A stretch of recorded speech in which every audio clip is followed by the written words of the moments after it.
कुछ दिन पहले मैंने आपको बताया था कि भारतीय सरकार ने डिसाइड किया है कि साल 2025 के बाद भारत में बिकने वाले पेट्रोल में 20% इथेनॉल ब्लेंड मैंडेटरी यानी अनिवार्य हो जाएगा और साल 2025 के बाद आने वाले भारत के सभी व्हीकल्स E20 कंप्लाइंट होंगे, जिसके लिए ऑटोमेकर्स को गाइडलाइन दे दी गई हैं। यानी साल 2025 के बाद सभी इंडियन व्हीकल मैन्युफैक्चरर्स को 20% इथेनॉल ब्लेंडेड पेट्रोल पर चलने वाले इंजन को अपनी गाड़ियों में फिट करना ही होगा। E20 यानी 20% इथेनॉल ब्लेंडेड पेट्रोल को सरकार साल 2023 में इंट्रोड्यूस करेगी और जो ये साल 2023 से 2025 के बीच का 2 साल का ट्रांजिशन पीरियड होगा, इस दौरान E10 और E20 दोनों तरह के पेट्रोल रिटेल आउटलेट्स के ऊपर मिलेंगे। भारतीय सरकार को उम्मीद है कि इस कदम से कार्बन एमिशंस में भारी कमी तो आएगी, लेकिन क्रूड ऑयल की खपत भी कम होगी और उसके बदले इथेनॉल की कंजप्शन बढ़ेगी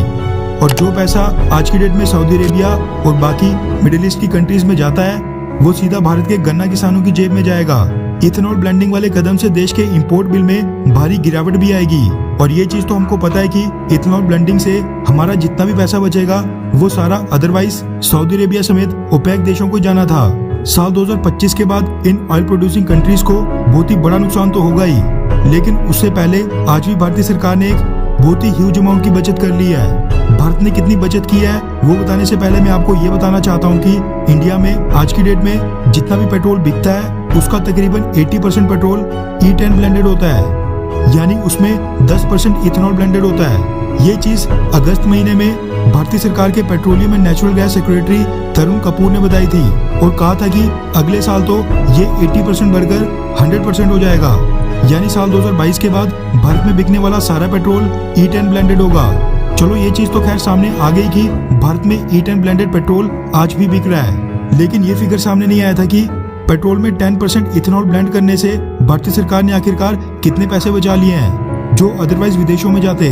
तो आपकी जानकारी के लिए बता दूं कि ये डेटा भी अब सामने निकल कर आ गया है। रेफरेंस के लिए आपकी स्क्रीन के ऊपर द इकोनॉमिक टाइम्स के आर्टिकल का स्क्रीनशॉट है, जिसके मुताबिक पिछले 1 साल में जो इथेनॉल मिक्स करके E10 पेट्रोल बेचा गया उससे तकरीबन 9,580 करोड़ रुपीस की बचत हुई है। ये डेटा पिछले साल 1 दिसंबर से लेकर इस साल 14 नवंबर के बीच तक का है, यानी आप ये कह सकते हैं कि 9,580 करोड़ रुपीस अरब देशों के पास जाने से बच गए हैं। ये तो चलो ठीक है, लेकिन इसी के साथ E10 पेट्रोल से भारत की कार्बन एमिशंस में भी बहुत ही सिग्निफिकेंट कमी आई है। रिपोर्ट्स के मुताबिक 2 व्हीलर्स और पैसेंजर कार्स में E10 पेट्रोल के इस्तेमाल से 20% hydrocarbon and carbon monoxide emissions कम हुई हैं और जब E20 पेट्रोल का इस्तेमाल मैंडेटरी यानी अनिवार्य कर दिया जाएगा उस समय 2 व्हीलर्स में 50% और 4 व्हीलर्स में 30% कार्बन एमिशंस कम हो जाएंगी।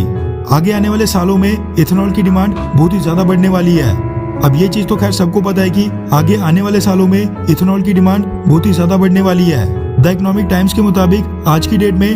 भारत की इथेनॉल डिस्टिलेशन कैपेसिटी है तकरीबन 722 करोड़ लीटर्स पर ईयर, जिसको 1500 करोड़ लीटर्स पर ईयर तक ले जाना पड़ेगा, तभी जो पेट्रोल में 20% इथेनॉल ब्लेंड करने की सरकार की जो योजना है वो सफल हो पाएगी, वरना इथेनॉल ब्लेंडिंग के लिए भी इथेनॉल कम पड़ने लगेगा। हालांकि इंडियन गवर्नमेंट इसको लेकर भी सीरियस है और रिसेंटली जो यूपी के चीफ मिनिस्टर योगी आदित्यनाथ ने गोंडा डिस्ट्रिक्ट में एशिया के सबसे लार्जेस्ट इथेनॉल प्लांट की फाउंडेशन रखी थी, वो इसी तरफ एक और बड़ा कदम है ताकि जल्द से जल्द भारत की इथेनॉल डिस्टिलेशन कैपेसिटी बढ़ाई जा सके। भारतीय सरकार इथेनॉल ब्लेंडिंग के इनिशियल रिजल्ट्स को लेकर इतनी ज्यादा एक्साइटेड हो गई है कि भारतीय सरकार देश में pure 100% ethanol based E100 fuel के ऊपर चलने वाली गाड़ियां भी लाना चाहती है, जिसके लिए पुणे में टेस्टिंग के लिए एक पायलट प्रोजेक्ट भी चलाया जा रहा है। 100% इथेनॉल बेस्ड गाड़ियां वो तो खैर रोड के ऊपर अभी नियर फ्यूचर में बिल्कुल नहीं चलने वाली हैं, लेकिन 20% इथेनॉल ब्लेंडेड पेट्रोल के बारे में मोदी सरकार ने सारी पॉलिसीज फ्रेम कर दी हैं और अगले 2 से 3 सालों के अंदर ये इम्प्लीमेंट भी हो जाएगा,